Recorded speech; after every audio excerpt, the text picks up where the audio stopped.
Та бүхэн сувгтаа subscribe дарж биднийг дэмжээрэй. Мөн комент хэсэгт өөрсдийнхөө сэтгэлийг хүлдээгээрэй. Хүний махаар хоол хийсэн бодит хэрэг бол маш аимшигтай. Ихэнх оронд нарийн мөрдөн шалгасан шүүхээр шийтгэгдсэн гэмт хэрэг юм а. Ингээ та бүхэндээ Альберт Пишийн тухай зөвхөн түүхэн баримтыг хүргэж байна. Альберт Пиш нь Америк нэгдсэн улсын түүхэнд хамгийн аимшигтай цуврал алуурчдын нэг гэж өнөөдрийг хүртэл тооцогддог. Альберт Пиш жинхэнэ нэр нь Хамилтон Ховард Пиш. 1870-аас 1936 онд Америк нэгдсэн улсын Вашингтон хотод төрсөн. Америкийн түүхэнд хамгийн харгас, хэрцгий, садист гэмт хэрэгтнүүдийн нэг гэж тооцогдож ирсэн. Түүнийг саарл хүн, Бруклины вампир, Чон гих мэтээр нэрлэдэг байлаа. Тэрээр 1936 оны 1-р сарын 16-ны өдөр Сингийн шоронгийн цахилгаан санал дээр цаазын ял сонссон юм а. Түүний гэмт хэрэг нь хүүхэд тулгаалах, хүчирхийлэх, аллах, мөн хүн идэх буюу каннибализм гэмт хэрэгт буруутгагдсан юм.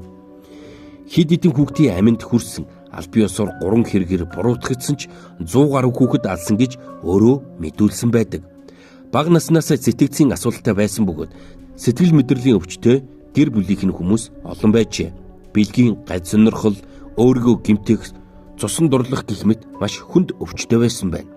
Бяцхан хүүхдүүдийг золиосондоо сонгодог. Тэднийг хүчирхэлсний дараа алж, зарим тохиолдолд махыг нь чанаж, шараад иддэг байсан тухайга өөрөө хүлээн зөвшөөрсөн.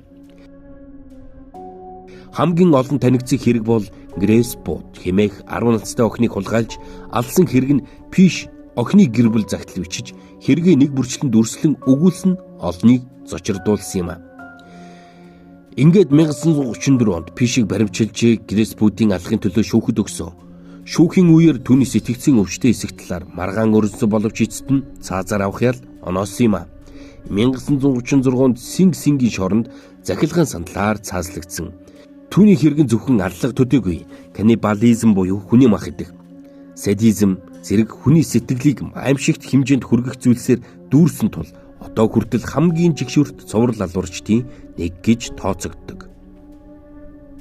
Альберт Пишийн хамгийн аимшигтай гэмт хэргийн хохирогч болсон Грэйс Ботийн тухай яриа. 1928 оны 6 сарын 3-нд Нью-Йоркийн Бронкс дүүрэгт 10 настай Грэйс Бот гэртээ ахынхан хамт байлаа. Альберт Пиш өөрийгөө Фрэнк Ховард нэртэй сайн санаат феминизмээр танилцуулж ахыг нь ажилд орсон дүр үзүүлсэн. Ээж нь Грэйсийг түүнийг дагалдаж төгөлд болсон төрсөн өдрийн баярт очих саналд нь итгэж охиноо түүнийг дагуулan явахыг зөвшөөрсөн. Пиш Грэйсийг Нью-Йорк мужийн Вестчестер дэх хуучин хөнгөө байшинд авч очсон. Тэнд охины амь насныг хохироосон. Энэ хэрэг тухайн үед нэг ховор аимшигт гэмт хэрэг тооцогдсон байдаг. Хэдэн жилийн дараа Грэйсийн сургаггүй алга болсон хэрэг шийдэгдэг байлаа. 1934 онд Пиш Ботийн гэр бүл рүү загтал илгээж хэргийнхэн зарим үйл явдлыг зэвүүцмээр байдлаар дүрсэлсэн мөрдөгчдөд гол баримт болж өгсөн. Загтлын агуулга нь маш аимшигт татвал ихэнх хэвлэлд бүрэн ихээр нь нийтлээгүй. Үндсэндээ тэр охиныг хэрхэн хуурч авч явсан болон амийг нь хороосноо дэлгэрэнгүй битсэн байдаг. Загтлын дугтуун дээрх бичгийн хэрэгсэл буцах хаягийг мөрдөн илрүүлснээр 1934 оны сүүлчээр Пишийг баримчилсан байдаг. Шүүх хурлын үеэр түүнийг сэтгцийн өвчтөй хэмээн өмгөөлөх орлого хийсэн ч шүүгч түүнийг бүрэн хариуцлагатай гэж үзсэн.